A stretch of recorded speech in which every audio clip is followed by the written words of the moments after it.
दोस्त बोल के हम लोग उनको पुलिस केस में लगा रहे। अध्यक्षा ने अकबर साहब आप परमिशन दे तो 2 मिनट मैं तेलुगु में बोलता हूं, क्योंकि ये तेलुगु में नहीं बोले तो सर 2 తారీఖు వాళ్ళు అప్లికేషన్ పెట్టుకుంటే 3 తారీఖు పోలీసులు తిరస్కరించారు. 4 తారీఖు హీరో కానీ హీరోయిన్ కానీ సినిమా ప్రొడ్యూసర్స్ కానీ ఎవరు థియేటర్ రావడానికి వీల్లేదు. ఈ థియేటర్లో మేము సెక్యూరిటీ ఇవ్వలేము. ఈ థియేటర్కు ఉన్నది ఒకటే దారి. ఈ దారిలో ఇంతమంది వేలాది మంది అభిమానులు వచ్చినప్పుడు మేము కంట్రోల్ చేయలేము, వద్దు అని తిరస్కరించారు. తిరస్కరించిన తర్వాత కూడా 4 తారీఖు 9:30 ప్రాంతంలో హీరో రావడం జరిగింది. రావడం కారులో వచ్చి థియేటర్లో పోయి సినిమా తీసి మళ్ళీ కారులో వెళ్ళిపోతే పెద్దగా ఇంత ఇబ్బంది జరుగుతుండేనేమో లేదో నాకు తెలియదు. కానీ ఎక్సోడ్ చౌరస్తా కంటే ముందు నుంచే కారులో రూఫ్ టాప్ ఓపెన్ చేసి రోడ్ షో చేసుకుంటే థియేటర్లో పోవడంతో ఆ చుట్టుముట్టుతున్న 7-8 థియేటర్లలో ఉన్న సినిమా అభిమానులు మొత్తం ఇక్కడికే రావడంతో వేలాది మంది జమైండ్రు. ఆ గేట్ ఒక్కసారి హీరో కారు లోపలికి పంపించడానికి ఆ ఉన్న గేటు తెరవడంతో వేలాది మంది ఒక్కటేసారి ఉప్పెనలాకి వచ్చారు. ఆ ఉప్పెనలో చనిపోయిన రేవతి, ఆమె కొడుకు, భార్య, భర్త, కూతురు వాళ్ళు అలాగైపోయి కొడుకు తల్లి ఒక పక్కన పోయి ఆ జనాల నుంచి తప్పించుకొని టికెట్ చేసుకొని ఆ తొక్కిసలాటలు హీరోను థియేటర్ లోపలికి తీసుకుపోవాలనుకున్న టైంకి అతను బండి మీద రోడ్ షో చేసి దిగేటప్పటికి వేలాది మంది హీరోను కలవడానికి చొచ్చుకొచ్చారు ముందుకు. అసలు అంటే ఈ రకమైన వాతావరణంలో అతన్ని లోపలికి తీసుకువెళ్ళాల్సిన సందర్భంలో అతను ప్రైవేట్ సెక్యూరిటీ ఇవాళ రేపు మనం ఫంక్షన్లలో బౌన్సర్లు అని మనం చూస్తూ ఉన్నాం.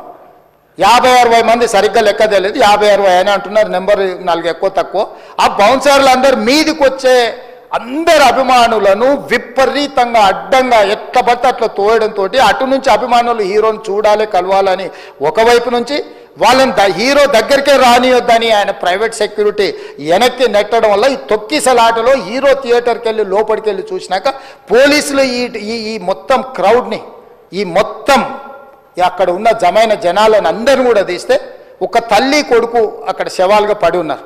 ఆ తల్లి అంత తొక్కిసలాటలు కూడా నేను ఆ వీడియో చూసిన ఆ తల్లి లోపలికి వచ్చినప్పుడు కొడుకు చేయి పట్టుకొని ఎంత జాగ్రత్తగా కొడుకుని తీసుకొని వస్తుందో తల్లి ప్రేమ ఎట్లుంటుందో అక్కడ నాకు చూసి నాకు అర్థమైంది.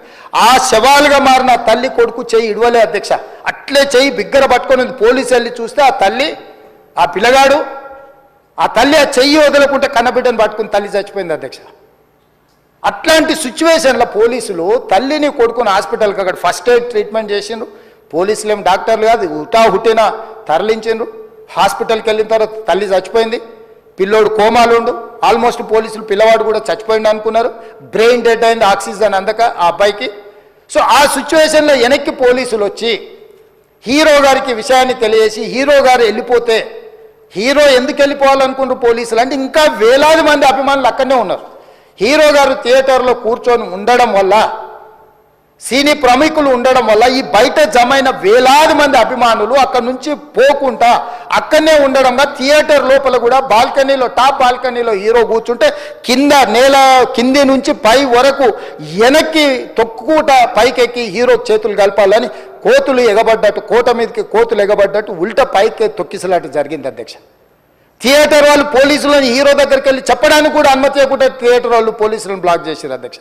ఎప్పుడైతే హాస్పిటల్లో తల్లి చచ్చిపోయిన పిల్లగాడు కూడా ఆల్మోస్ట్ చావు నోట్లో ఉన్నాడు అని తెలిసి పోలీసులు వచ్చి ఏసీపీ వెళ్ళి చెప్పడానికి పోతే థియేటర్ సిబ్బంది లేదు హీరో దగ్గరికి వెళ్ళడానికే వీలేదని చాలాసేపు పోలీసులను కూడా హీరో దగ్గరికి పోనీయలేదు అధ్యక్ష వాళ్ళ ప్రైవేట్ వీళ్ళు. చివరికి ఏసీపీ కోపం వచ్చేసి మిమ్మల్ని అందరిని తీసి లోపల వేయాల్సి వస్తుందని చెప్పి పోయి హీరోకు ఏసీపీ క్లియర్గా ఇద్దరు చనిపోయినరు, మీరు ఇక్కడ కూర్చుంటే థియేటర్లోనగా థియేటర్ బయట ఉన్న వేలాది మంది ఈ సినీ అభిమానులను మేము కంట్రోల్ చేయలేకపోతున్నాం, ల్యాండ్ ఆర్డరు శాంతి భద్రతలు చేయి దాటిపోయినాయి, మేము లాఠీ చార్జ్ చేయాల్సిన పరిస్థితి ఉంది, మీరు దయచేసి వెళ్ళిపోండి, వచ్చిండ్రు చూసిండ్రు కదా వెళ్ళిపోండి అంటే లేదు నేను సినిమా అయిపోయే వరకు ఇట్లే కూర్చుంటానని పోలీసులతో చెప్పిండని సిటీ కమిషనర్ నాకు చెప్పడం జరిగింది అధ్యక్ష.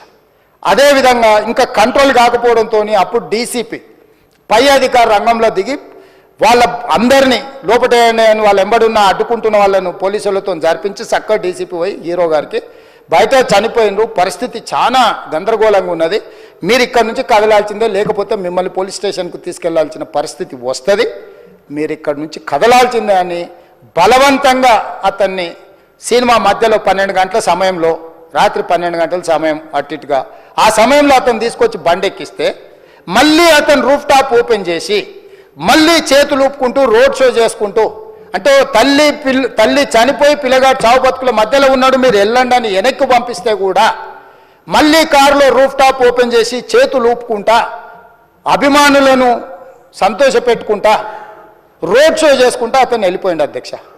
పోలీసులు కేసు చేసిరు. కేసు మీద థియేటర్కి సంబంధించిన కొంతమందిని అరెస్టు చేసిరు.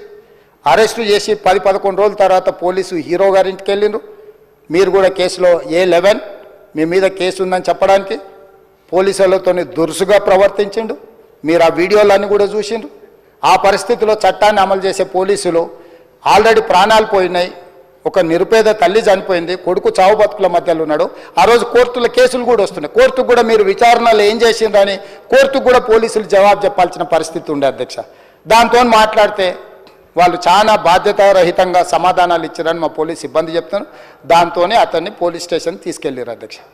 ఇక్కడి వరకు ఒక హీరో, ఒక థియేటర్లో జరిగిన సంఘటనలు, వీటన్నిటి నేపథ్యంలో పోలీసులు వాళ్ళ విధి నిర్వహణ నిర్వహించారు అధ్యక్ష.